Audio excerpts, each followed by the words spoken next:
Hey you! Yes, you're watching this video right now, maybe with a pit in your stomach, wondering how you're going to pay that bill, grow that investment, or just stop feeling like money is a chain holding you back. I see you parents drowning in debt, young dreamers starting to invest, doctors, lawyers, dentists, building your practices, entrepreneurs chasing big visions. You get that raise, land a new client, or see your first big investment return. This one hits parents and entrepreneurs, especially hard. Life is unpredictable. This one's huge for young investors and entrepreneurs.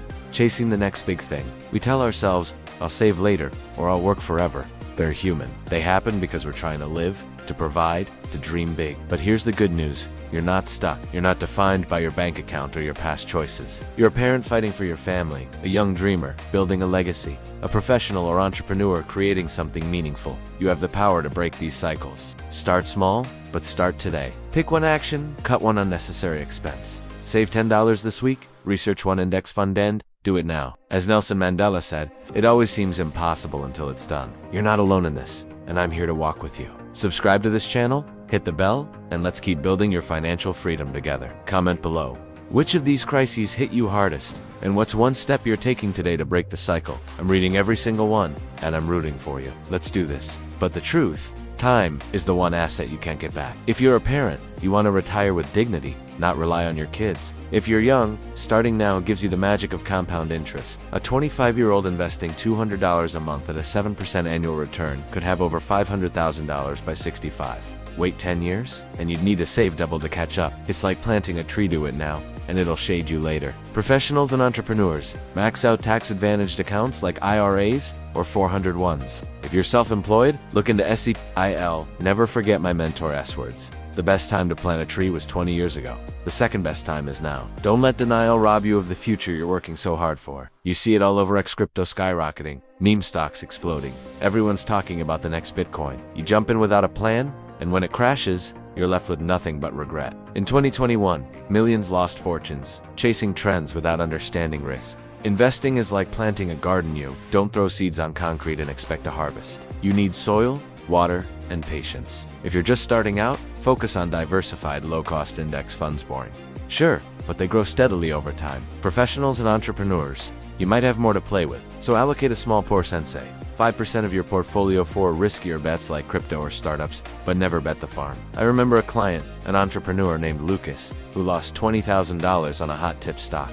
He learned the hard way what Warren Buffett meant when he said, the stock market is a device for transferring money from the impatient to the patient. Don't let FOMO steal your future. Do your research, stick to a plan, and let time do the heavy lifting. A car breaks down, a kid gets sick, a client doesn't pay on time. Without a cushion, one bad day can turn into a financial nightmare. I think of an emergency fund like a lifeboat on the Titanic. It doesn't stop the iceberg, but it keeps you from drowning. Experts say you need 3 to 6 months of expenses saved, but even $1,000 is a start. I know it sounds impossible when you're in debt or just starting out, but hear me out. Start small, $10 a week. Skip one takeout order. Automate it so you don't even see the money. Dr. Sarah, a pediatrician I worked with, started saving $50 a month in a high-yield savings account. 2 years later, when her clinic flooded, she didn't have to borrow a dime to recover. That's power, that's peace. Entrepreneurs, don't skip this. Keep a separate business emergency fund too. Don't let pride or optimism leave you vulnerable. It's not about if something will happen, it's about when. And suddenly you're thinking,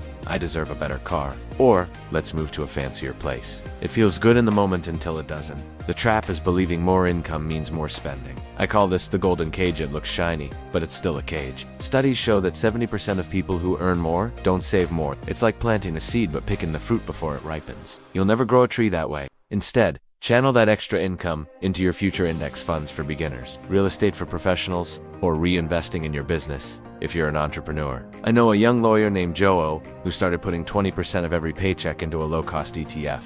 5 years later, he's got a safety net that lets him sleep at night while his friends are still chasing the next shiny thing. The secret? Live below your means, not beyond your dreams. If you're a parent, think about the example you're setting for your kids. If you're young, think about the freedom you're building for your future self. It's not about sacrifice, it's about choosing what matters most. You're not alone. Today, I'm going to pull back the curtain on the 5 financial crises that keep repeating themselves, trapping millions in a cycle of stress and struggle. But here's my promise to you. By the end of this 20 minutes, you'll not only understand these traps, but also have a clear, actionable path to break free and build the financial freedom you deserve. Stick with me, this could be the moment everything changes for you. Let's dive in. Financial crises aren't just about stock market crashes or global recessions you see on the news. They're personal. They're the moments when you check your bank account and feel your heart drop. They're the cycles that keep coming back because we fall into the same traps, generation after generation. These crises hit parents, young investors, independent professionals, and entrepreneurs the hardest. And today,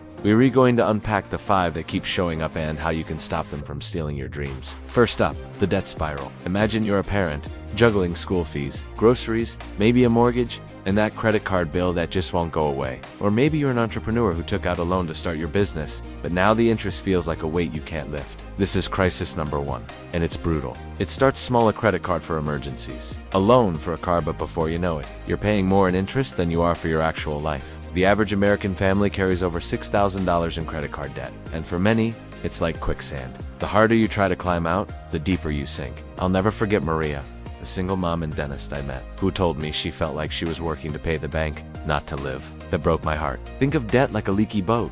Every time you bail out water, more comes in through the holes. So, how do you break free? First, plug the leak. Stop using credit for non-essentials, like that extra coffee run or impulse buy. Then, focus on the smallest debt first. Pay it off aggressively while making minimum payments on the rest. Those quick wins give you momentum, like checking off a to-do list. If you're a professional or entrepreneur, look into renegotiating loan terms or consolidating high-interest debt. This isn't about sham, it's about strategy. You didn't fail, you just didn't have the map yet. Next, crisis number 2.